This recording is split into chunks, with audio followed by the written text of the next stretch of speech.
Hey guys, Katie from the K Show blog here, and I create real talk practical guides to help other people plan their travels, and I also empower other people with chronic illnesses with the confidence to travel the world and even travel the world solo. So if you like that kind of thing, don't forget to hit subscribe, it really helps me out. And if you end up liking this video, if you can hit the thumbs up button and leave a comment, that'd really help me out to be able to spread my message to more people and grow my little blog here. But let's get into it for now. So just in case this is the first video of mine you've ever stumbled upon, you've never read one of my blogs or anything like that, I just want to preface this with, I love America. I actively chose to move here. I love it. It's given me some of the things I love most in life. Professional wrestling. Yes, that's true. Walmart. Love that place. Bacon cheeseburgers. You can get them anywhere here, right? Like, I love America.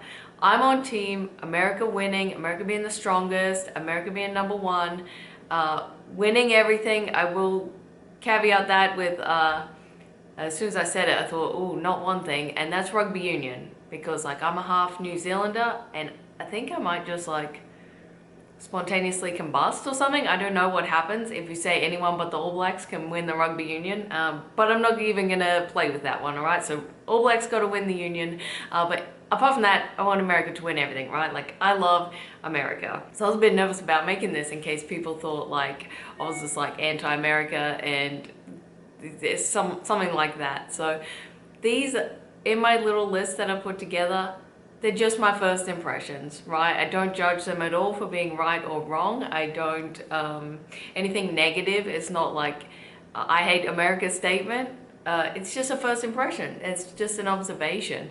And there's always gonna be things you sort of like and dislike about places. So I hope you would accept this just as you did any other pros and cons from any other place I've visited, okay? Well, with that being said, let's get into it. I'm doing this video also, instead of from my office, I'm doing it from my Americana style rocking chair because, I mean, they're just cool. As soon as I got here and we were driving around a little bit, I saw the, you know, out the front of the houses, there would always be rocking chairs. I was like, we've got to get some of them. They look so cool. But at the moment, they're being used in place of a couch because we don't have a couch yet. It's hopefully coming next month. So they're in the lounge room, but later they'll be out on the balcony. But also, if I'm rocking, it's because it's so hard to sit in these and not just be like, hey. So I'm gonna try and keep it still. So the first thing I notice is the male to female dynamic is a little bit different. And in Australia, I would say that men are very good, right? But they're a little more laid back. And in comparison to American men, it almost seems lazy, but they're just very laid back. They kind of leave everything to the women. You guys can get that done. And you tell us whatever we need and we'll do it, kind of thing. And I've noticed so that in turn, like, makes women seem a lot more dominant. You know what I mean? Like, they're doing the talking, they're the decision makers, they're the task managers, they're sort of just more dominant. And then I've noticed since being here, it's kind of the opposite, you know, where it seems like men are more dominant, they're more like the leaders. And while I think women do just as much, I think women everywhere are the task managers, right? They're the ones that keep everything going. They have, women tend to have those skills to like keep everything managed and delegate and keep everything moving. But it just feels like men are more dominant here. Like, if I walk into a shopping center or something with my husband, we're going to buy something, they'll talk to him first and sort of disregard that I'm there, and I probably have all the answers they're looking for anyway, because then he has to ask me, oh, what's the password for this? Oh, what plan are we on? You know, like, so it's a little bit different in that sense. I noticed this when I went to Australia for a visit a year ago, 2 years ago, and I noticed like on the news, like all the interviews, they're interviewing like a couple, the women would always do the talking and the man just stands there. And then like if we would go into a shopping center, like they'll talk to me and not my husband more. So it's just like, feels like a different dynamic. It's just my observation. And I don't even think that it's like good or bad, or there's one that's right and the other's wrong. They're just two different dynamics. And I think once I noticed it, it explained so much of the culture shock I had trying to blend in with other wives, because I think I was a bit more of a dominant force than like what was seen as like the normal. So I had a little trouble fitting in at first around that, but now that I feel like I understand the dynamic more, it kind of makes sense. And with that dynamic, I also think that there's a lot more chivalry here. And this is probably the most in my life. Like, I've only been here a couple of months, but it's the most I've ever had like a door held open for me, or if I'm carrying a lot of stuff, like asked if I need help, or if, you know, me and a man get to a line at the same time, they'll, you know, be a ladies first kind of thing. So it's a lot more chivalrous, which is nice. Like, that's always nice and courteous. I think I was gonna make this video like first impressions of life in America, but I should change it to Fayetteville, because I understand like everywhere's gonna be different in America. And, you know, even the social norms are going to be different, the culture is going to be different, because it's such a huge place, so it's probably too general to say America. But yeah, certainly here that's what I've noticed. And I know other places, like that masculinity or chivalrousness is chivalrousness a word? Chivalrous nature is sort of frowned upon or not encouraged or suppressed in some way. I don't like that. I think we need masculinity in a healthy form. I think we need femininity in a healthy form. As long as you can manage those things in a healthy way, that's fine. If you're a masculine dude, you're that dude that drives the truck with, they do it with like the one arm on the window, they got the hat, they drive like this. Just keep being you. The world needs you too. Just don't beat your wife or something. But yeah, so like everywhere would be different, but that's sort of what I've noticed here. And the reason I mentioned that dynamic is because men are so much more bold and confident in approaching you. Even if it's not, like you would say, it's not an appropriate setting to do that. Like if it's in a nightclub, it makes sense, you know, that someone would be like, hey, you know. But twice last week, I was just walking my dog around here. I'm in a hoodie, I've got my hat on, I've got no makeup, like in no way am I like asking for anyone's attention. I'm not even like looking around, you know, I'm just walking my dog. And twice last week, dude just came up to me, two different dudes, and were just like, hey, you single? Like just so bold and like unapologetic about it. It's what? Like I was so shocked at first. I was like, dude, I'm walking my dog. It's kind of shocking, but interesting. And in a way, actually, I prefer that, because as a woman then, like, you know exactly what's going on. You can be direct right back and sort of just move away from that situation. It's very clear what's going on, and that's a lot easier than the sort of more manipulative way when the dudes will like try to like make contact with you and like under this guise of like just being interested or trying to be a friend, and then gaslight you when you're like, oh, I'm actually married, you know. Oh, I was just interested in what groceries you're buying. Like the directness, I prefer direct communication with everyone. So the directness is easy to know where you stand. The manipulative one, although it seems less scary, it's like it's more hard to navigate, I feel like. But with that direct and bold, like just nature of coming on to you at any time, any place, it's hard to not feel like a piece of prey being dangled in a lion's den. You know what I mean? Like it's hard to not feel that it's predatory and like feel intimidated by that. And it made a lot of sense. Like all the people who have been sort of, what? You travel alone? Like it makes sense. If I was raised with that kind of thing going on all the time, I would probably think the same way, right? So that made a lot of sense.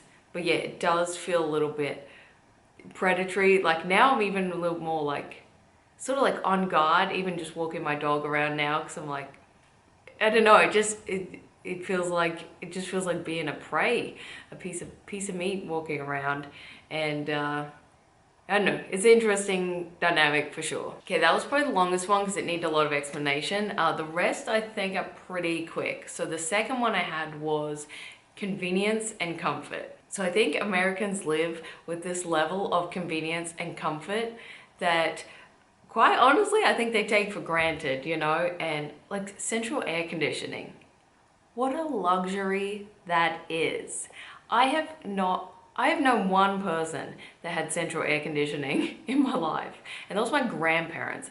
After they were retired, after, you know, they didn't enjoy it in their young years for sure. So it was like well after. I'm old enough to remember it. And like, it was a flex. My granddad reminded me of it every time I went there. Like, it was a big deal to be able to get that. Like, it was noticeable. And here, like every apartment in this whole complex has central AC. Like it's just standard. And even the AC we had, we lived in the tropics in Darwin, right by the equator. Man, that was a hot place. And we had these little like air conditioning units in our bedrooms after a long time. Like we had to save up to put them in. That wasn't standard by any stretch. And like we were allowed to use it for 1 hour per night, only in the hottest season. Only when we were falling asleep, because otherwise the electricity is just too high. You can't afford that.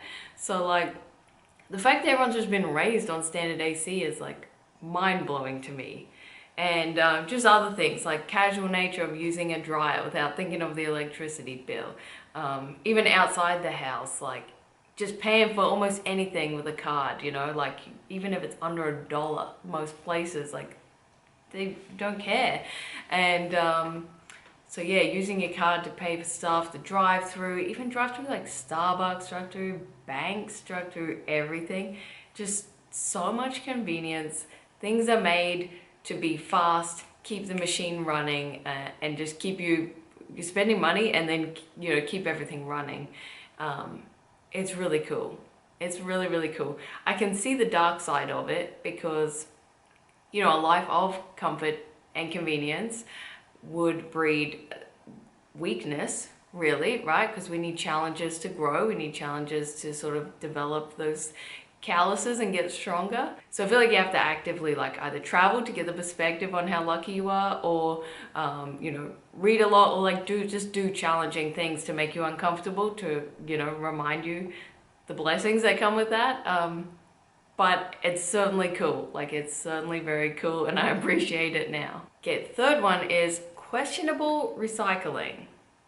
So recycling here seems like something you do to kind of feel better about yourself, but like I'm not sure. And what do I know? So like I don't know, but I'm not sure it like actually does much. And I kind of missed the Italian way, which I was like really grumbly about at first because there was a lot to learn, and then you have so many days you have to put out trash every month. But you had to split like your regular trash, your paper, your plastic, your glass, and your organic waste. Like they were 5 different sections of trash. They got picked up on different days, you know, you had to put them in different places. And so having to do that for so long, it kind of did make me feel like, hey, maybe I'm doing something good. And I don't know what they did with it after. Like, I don't know if it actually was any better for the planet. But at least I felt like, oh, wow, like going to all this effort and splitting everything up all the time, it kind of felt like I was doing something good. And now here, like we have a recycling bin here. I think people think it's a bulky trash because there's all sorts of like non-recyclable things going in there. And yeah, I just like, I'm not sure if it's really that good. I don't know. But yeah. So I don't really know. I'm not educated enough to know like if like the Italian way is even better for the planet, but it definitely, it just made me feel better. Like it made me feel like, oh man, like look at me splitting up all my stuff. Like this is good for Mother Nature. Right, number 4, food. We gotta cover the food. All right, it's so good.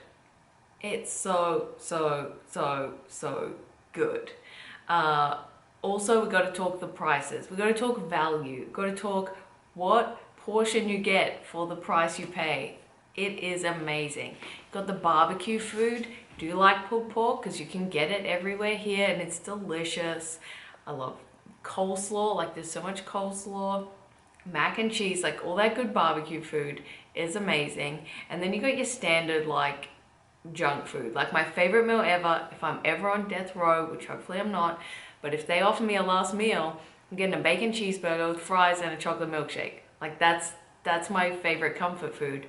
You can get that everywhere here, and it is good. Like it is good, very good. So that's is that a good thing? So far my favorite has been like Wendy's, Chick-fil-A, and Sonic. But that's just junk food. So like, I know some people want like a proper meal, but just the barbecue food I've had, and they have a lot of like cool seafood foods. I haven't tried many of them yet, but I have a list of places I want to eat at. So like, I'm getting through my list, but there's just so much cool food here, and for great prices. I know we went for a whole brunch, even with mimosas, and just got everything, food and pancakes and coffees, and it's just not that expensive. So it's great to be able to like enjoy those things and feel like you're kind of living large, even if you don't have a couch. Okay, so number 5 is the driving. Got to touch on that. So it feels like the American drivers, it feels like they're a little asleep at the wheel. It feels like they're not fully paying attention.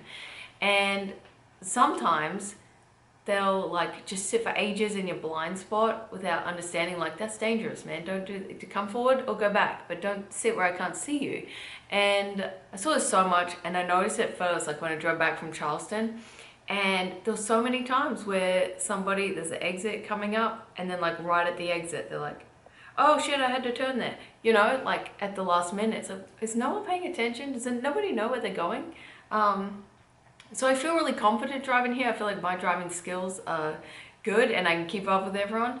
But I feel like it's a little dangerous because it's hard to predict what people are gonna do. It's hard to read because you just don't know what to expect. And in Italy, I know I complained about the driving there forever, and that was because I felt so much anxiety driving because it was such an intense, like aggressive and defensive nature of driving that I felt like I didn't have the skills to keep up with that. But I felt very safe in a way because I know they all had very good driving skills and they were very active and they're paying attention the whole time because it is so aggressive. You have to, otherwise there'll be, you know, crashes everywhere all the time.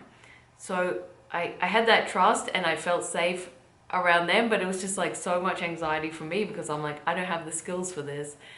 But here, I just feel like I can't read you. I don't know what you're gonna do, you know, and it feels like everyone's not paying attention, so it feels more unpredictable in that way. So that's one thing about the driving here, but I am enjoying wider roads and plenty of space for 2 lanes of cars to go instead of having to like squeeze by on little narrow roads. Big car parks, so you can just like fit your car in. My car looks so small now when I see it in an American sized parking space because it used to like just get to the lines. It's not even a big car, but just the parking spaces were smaller in Italy, and now it's like, oh man, so much room. It looks like a little Matchbox car going in. Also, a cool thing about driving in America, well, at least here, I keep saying America, at least here, most places you can turn right on the red light, which is very convenient and very cool, and I like it. So number 6 is the dress code. Like in Italy, I feel like I was constantly underdressed and constantly the little bogan that was going out, bringing everything down because they're just so polished and so well dressed all the time. But here now, I feel like I'm constantly overdressed and I'm still the same bogan. Like I don't dress up that much, but I feel like the dress standard is much different here, that I feel overdressed a lot. I've seen people out in their pajamas still. Like it's just like complete freedom. Just wear whatever you want because it doesn't matter. So that's been an interesting thing I've noticed. There's definitely just like not much pressure on appearance. Well, maybe again, this is not all of America, but at least around here, like I feel like, oh, I can just get dressed and, you know, as long as you do a basic level of being appropriate for being outside your house, like you'll be fine. And what's the last thing I've noticed about life here? Last thing I've noticed, I think, about life here, it's like people are I think it comes back to that boldness and that confidence that Americans have, but like people are very polite. I would say they're quick to like tell you what they think. So like if you're pissing someone off, I think you'd know about it. Luckily, I haven't really made anyone angry yet, but I would say there's just like a politeness as well, a bold politeness or a bold courteousness, because there's been like a lot of times where I just, this morning, just walking my dog, someone's like, oh, cool shirt. I was wearing a wrestling shirt.